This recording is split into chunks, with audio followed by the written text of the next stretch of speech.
Periodic classification chapter నుంచి board exams లో main గా మోస్ట్ ఇంపార్టెంట్ క్వశ్చన్స్ చూసుకున్నట్టయితే దీనిలో మనం రెండు క్వశ్చన్స్ మీద మెయిన్ గా కాన్సన్ట్రేట్ చేయాల్సి వస్తుంది.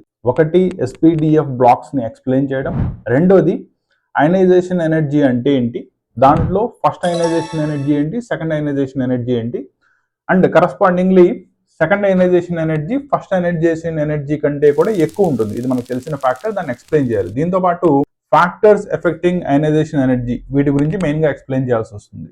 ఓకేనా? నౌ దీంట్లో ఫస్ట్ పార్ట్ ఎస్పీడిఎఫ్ బ్లాక్స్ కనుక చూసుకున్నట్టయితే మనకి యాక్చువల్లీ పీరియాడిక్ టేబుల్లో టోటల్లీ 118 ఎలిమెంట్స్ ఉంటాయి. ఇది మనకు ఆల్రెడీ తెలిసిందే. ఈ 118 ఎలిమెంట్స్ ని 4 బ్లాక్స్ కింద క్లాసిఫికేషన్ చేసుకుంటారు. ఎక్స్ట్రీమ్ లెఫ్ట్ లో మీకు ఎస్ బ్లాక్ ఉంటుంది, ఎక్స్ట్రీమ్ రైట్ లో మీకు పి బ్లాక్ ఎలిమెంట్స్ ఉంటే మధ్యలో డి బ్లాక్ ఎలిమెంట్ వస్తుంది, కింద మనకి ఎఫ్ బ్లాక్ ఎలిమెంట్స్ ని ప్లేస్ చేస్తారు. నౌ ఈ 4 బ్లాక్స్ యొక్క ఎక్స్ప్లెనేషన్ రాసేటప్పుడు వీటిల్లో జనరల్ ఎలక్ట్రానిక్ కాన్ఫిగరేషన్ ఏమొస్తుంది, ఏ ఏ గ్రూప్స్ ఆఫ్ ఎలిమెంట్స్ దీంట్లోకి వస్తాయి, అండ్ వాటిల్లో స్పెషల్ ఎలిమెంట్స్ ఏవైనా అంటే ఏంటి సిగ్నిఫికెంట్లీ మోర్ ఇంపార్టెంట్ ఎలిమెంట్స్ ఏమైనా ఉంటే వాటిని మెన్షన్ చేసుకుంటూ వీటి యొక్క ప్రాపర్టీస్ వచ్చేటప్పటికల్లా atomic radius, ionization energies, metallic and non metallic properties and corresponding వాటి యొక్క స్టేట్స్, వీటిని ఎక్స్ప్లెయిన్ చేసుకుంటూ ఈ 4 బ్లాక్స్ ని కనుక ప్రాపర్లీ మెన్షన్ చేసినట్టయితే దీనిలో 8 out of 8 marks full marks gain చేసుకునే ఛాన్స్ ఉంటుంది. ఓకేనా?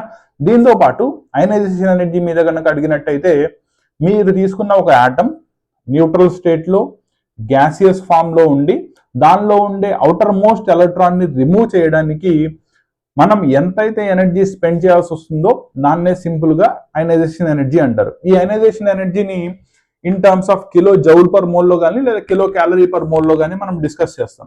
ఓకేనా? అండ్ జనరల్లీ మనకి సక్సెసివ్ అయనైజేషన్ ఎనర్జీస్ ఫస్ట్ దాంతో కంపేర్ చేసుకుంటే సెకండ్ ది, సెకండ్ తో కంపేర్ చేసుకుంటే థర్డ్ ది హయ్యర్ వాల్యూస్ ని పొజెస్ చేస్తాయి. అండ్ వీటిల్లో ఎక్సెప్షన్స్ ఎలక్ట్రానిక్ కాన్ఫిగరేషన్ దగ్గర వస్తుంది, that is half filled and full filled electronic configurations ఉన్నప్పుడు. నౌ వీటిల్లో మెయిన్ పార్ట్ తీసుకున్నట్టయితే ఫస్ట్ రెండు చూసుకోండి, దట్ ఈస్ ఫస్ట్ అయనైజేషన్ ఎనర్జీతో చూసుకుంటే సెకండ్ అయనైజేషన్ ఎనర్జీ ఎక్కువ ఉంటుంది. రీజన్ ఏంటి? ఫస్ట్ ఎలక్ట్రాన్ ని రిమూవ్ చేయడానికి ఎంతైతే ఎనర్జీ కావాలో అది first ionization energy. Once first ionization అయిపోయిన తర్వాత it becomes uni positive ion, cation ఉంటుంది. నా దీంట్లో నెంబర్ ఆఫ్ ఎలక్ట్రాన్స్ తగ్గుతాయి కానీ ప్రోటాన్స్ ఎన్నే ఉంటాయి. నా సేమ్ నెంబర్ ఆఫ్ ప్రోటాన్స్ ఉండడం వల్ల ఇవి తగ్గిన ఎలక్ట్రాన్స్ మీద ఇంకా ఎక్కువ ఎనర్జీని పొజెస్ చేసి వాటిల్ని టువర్డ్స్ ద న్యూక్లియస్ పుల్ చేస్తాయి. అప్పుడు మీరు second time outer most orbital నుంచి ఇంకో ఎలక్ట్రాన్ ని కనుక రిమూవ్ చేయాలి అంటే ఇందాక స్పెండ్ చేసిన ఎనర్జీ కంటే కూడా ఎక్కువ ఎనర్జీ స్పెండ్ చేయాల్సి వస్తుంది. కాబట్టి ఎప్పుడు సక్సెసివ్ అయనైజేషన్ ఎనర్జీస్ అంతకు ముందున్న దానికంటే ఎక్కువ ఉంటాయి. ఇది simple reason.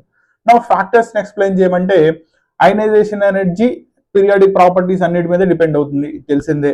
That is atomic radius ని బట్టి మారుతుంది, ఎలక్ట్రానిక్ కాన్ఫిగరేషన్ ని బట్టి మారుతుంది, metallic and non metallic pattern ని బట్టి మారుతుంది, penetration power that is SPDF blocks యొక్క పెనిట్రేషన్ పవర్ మారుతుంది కాబట్టి వీటిని బట్టి మారుతుంది. అండ్ ప్రతి ఎలక్ట్రాన్ కి దాని ముందున్న ఎలక్ట్రాన్ షీల్డింగ్ చేస్తుంది, దాన్ని షీల్డింగ్ ఎఫెక్ట్ అంటారు, దాన్ని బట్టి కూడా మారుతుంది. సో ఈ ఫ్యాక్టర్స్ అన్ని కూడా అయనైజేషన్ ఎనర్జీని ఇన్ఫ్లుయెన్స్ చేసే ఫ్యాక్టర్స్ కాబట్టి ఒక్కొక్క దాన్ని మెన్షన్ చేసుకుంటూ రాస్తే 8 out of 8 మార్క్స్ గెయిన్ చేసుకునే ఛాన్సెస్ కంప్లీట్లీ ఉంటాయి.